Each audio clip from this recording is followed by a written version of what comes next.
सूर्य सा प्रकाश फैला जग में उनका नाम, साधु संग की धारा में चमके श्री राम कृष्ण। रामकृष्ण वचनामृत एपिसोड नंबर 84 क्रमशः श्री रामकृष्ण साहस्य। अच्छा, तुम मुसाहब क्यों रखते हो? यद्दू साहस्य। मुसाहब रखने में क्या हर्ज है? क्या तुम उद्धार नहीं करोगे? श्री रामकृष्ण साहस्य। शराब की बोतलों के आगे गंगा भी हार मानती है।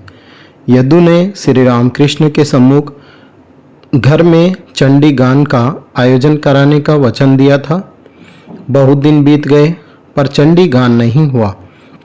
श्री रामकृष्ण। क्यों जी, चंडी गान का क्या हुआ? यदु। कई तरह के कामकाज थे, इसलिए इतने दिन नहीं हो पाया। श्री रामकृष्ण। यह क्या, मर्द आदमी की एक जुबान चाहिए, पुरुष की बात हाथी का दांत, मर्द की जुबान एक चाहिए। क्यों, ठीक है ना? यद्दू साहस्य। सो तो ठीक है। श्री रामकृष्ण। तुम बड़े हिसाबी आदमी हो, बहुत हिसाब करके काम करते हो। ब्राह्मण की गायें खाए, कम गोबर ज़्यादा करे और धर धर दूध दे, सब हंसते हैं। कुछ देर बाद श्री रामकृष्ण यद्दू से कहते हैं, समझ गया, तुम राम जीवनपुर की सील के जैसे हो, आधी गर्म आधी ठंडी। तुम्हारा मन ईश्वर की ओर है और संसार की भी ओर। श्री रामकृष्ण ने एक दो भक्तों के साथ यद्दू के मकान पर फल, मिष्ठान, खीर आदि प्रसाद ग्रहण किया। अब आप खेलात घोष के यहाँ जाएंगे। शीर्षक खेलात घोष के मकान पर। श्री रामकृष्ण खेलात घोष के मकान में प्रवेश कर रहे हैं। रात के 10 बजे होंगे। मकान और बड़ा आंगन चंद्र के प्रकाश से आलोकित हो रहा है। भीतर प्रवेश करते हुए श्री रामकृष्ण भावाविष्ट हो गए। साथ में रामलाल मास्टर तथा और भी एक दो भक्त हैं। मकान बहुत बड़ा और पक्का है। 2 मंजिले पर पहुंचने पर बारामदे से दक्षिण की ओर बहुत लंबा जाकर, फिर पूर्व की ओर मुड़कर, फिर उत्तर की ओर लंबा रास्ता चलकर मकान के भीतरी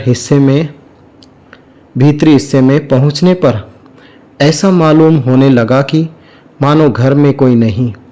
बड़े कमरे और सामने लंबा बरामदा, सब खाली पड़ा है। श्री रामकृष्ण को उत्तर पूर्व ओर के एक कमरे में बैठाया गया। आप अब भी भावमग्न हैं। घर के जिन भक्त ने आपको बुला लाया है, उन्होंने आकर स्वागत किया। ये वैष्णव है, देह पर तिलक की छाप है और हाथ में जप माला की गोमुखी। ये प्रौढ़ है, खेलात घोष के संबंधी है।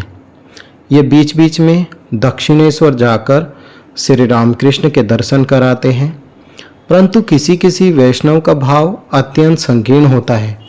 वे साक्तों या ज्ञानियों की बड़ी निंदा किया करते हैं।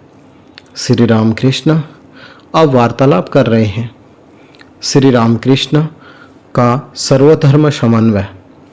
श्री रामकृष्ण भक्तों के प्रति, मेरा धर्म ठीक है और दूसरों का गलत, यह मत अच्छा नहीं। ईश्वर एक ही है, दो नहीं। उन्हीं को भिन्न भिन्न व्यक्ति भिन्न भिन्न नामों से पुकारते हैं। कोई कहता है गॉड, तो कोई कहता है अल्लाह, कोई कहता है कृष्ण, कोई शिव, कोई ब्रह्मा। जैसे तालाब में जल है, एक घाट पर लोग उसे कहते हैं जल, दूसरे घाट पर कहते हैं वाटर और तीसरे घाट पर पानी। हिंदू कहते हैं जल, क्रिश्चियन कहते हैं वाटर और मुसलमान पानी, परंतु वस्तु एक ही है। मत तो पथ है, एक एक धर्म मत, एक एक पथ है जो ईश्वर की ओर ले जाता है। जैसे नदियाँ नाना दिशाओं से आकर सागर में मिल जाती हैं। वेद, पुराण, तंत्र सबका प्रतिपाद्य विषय वही एक सच्चिदानंद है।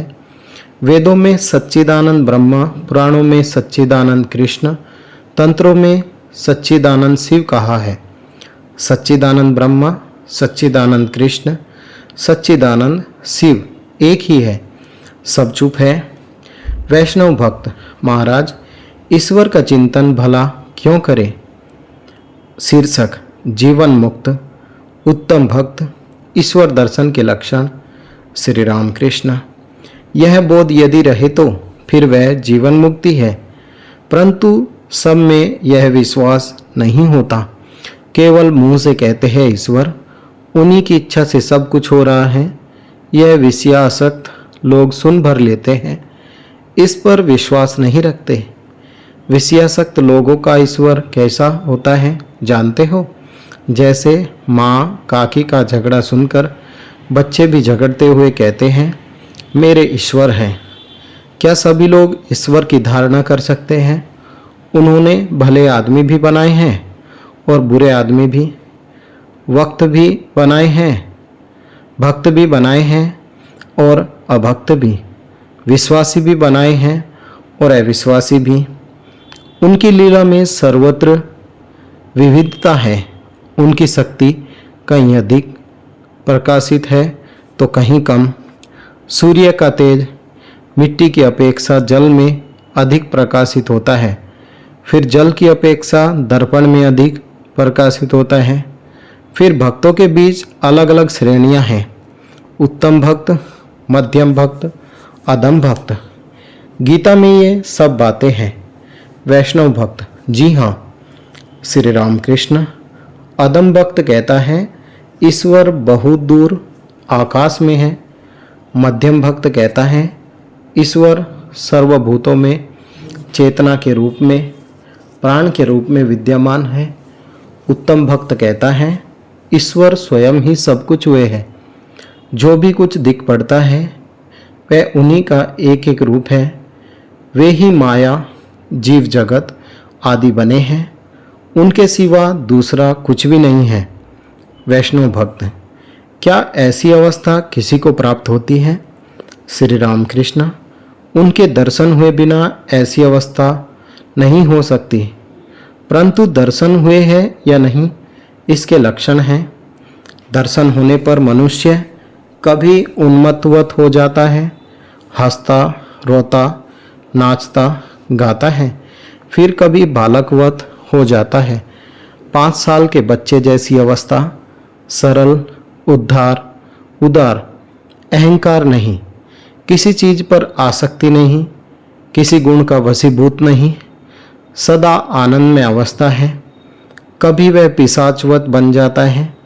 शुचि असुचि का भेद नहीं रहता। आचार अनाचार सब एक हो जाता है। फिर कभी वह जड़वत हो जाता है, मानो कुछ देखकर स्तब्ध हो गया है। इसी से किसी प्रकार का कर्म, किसी भी प्रकार की चेष्टा नहीं कर सकता। क्या श्री रामकृष्ण स्वयं की ही अवस्थाओं की ओर संकेत कर रहे हैं। श्री रामकृष्ण वैष्णव भक्त से तुम और तुम्हारा यह ज्ञान है, मैं और मेरा यह अज्ञान।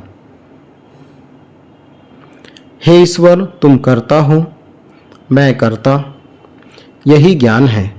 हे ईश्वर, सब कुछ तुम्हारा है।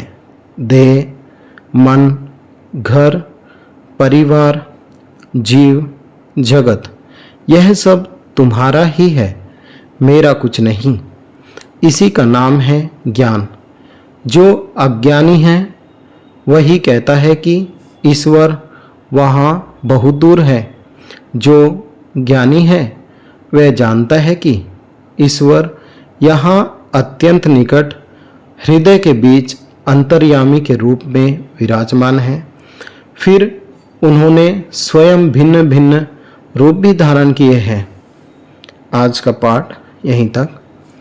ओम निरंजनम नित्यमनंतरूपम भक्तानुकंपा धृतविग्रहं वे ईशावतारं परमेशमिड्यं तं रामकृष्णं शिरसा नमामि। जय श्री राम कृष्ण।